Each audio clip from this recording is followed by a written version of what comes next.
In America, a new trend is catching on. People are buying groceries on EMIs. And no, this is not some finance trend. Many households are in distress. Inflation is squeezing their monthly budget, so people are buying food by taking out a loan. They're using instant credit apps, buy now, pay later schemes, also called as BNPL, buy now, pay later. You must have heard about this.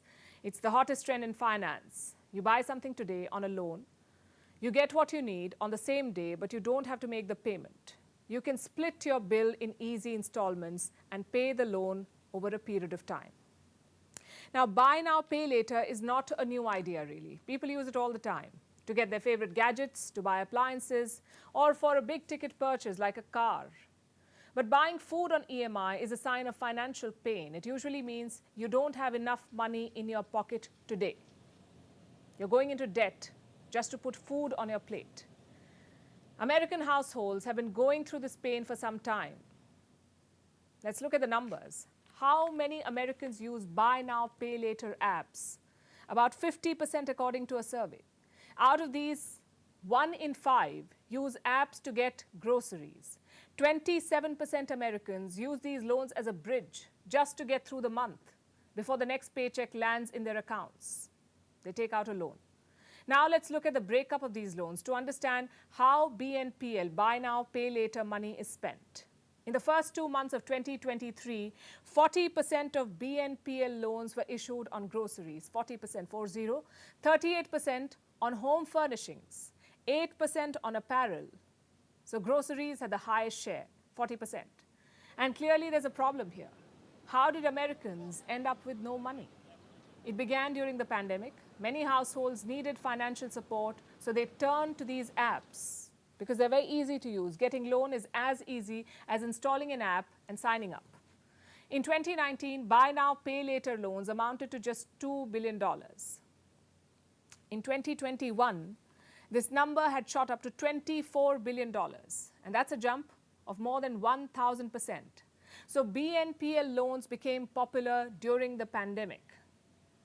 What happened next made them a necessity for American households. Inflation skyrocketed in the US. Last year in July, America reported its highest inflation in 4 decades. And this has a direct impact on prices of household goods. In December, grocery prices were up by almost 12%. Prices of eggs shot up by 138%. Butter sticks, 38.5%. All-purpose flour, 34.5%. Spaghetti and macaroni, 31.3%. That's the kind of price rise Americans had to deal with. Monthly expenses of many families doubled. They simply struggled to make ends meet. So they had to resort to these instant loans, buy now, pay later schemes, and credit cards. Now, inflation has begun to cool, but it's leaving many households in debt, and some are struggling to keep up with their payments. Again, I have some numbers. At the end of 2022, Americans had $986 billion worth of credit card debt. $986 billion. In the last 3 months of 2022, credit card debt had surged by $61 billion. It's the largest quarterly jump in history. So we have loans for basic needs and high levels of debt. And these are classic signs of financial distress. Just ask yourself this question. Would you buy a sandwich on a loan? If you had the money, perhaps you wouldn't.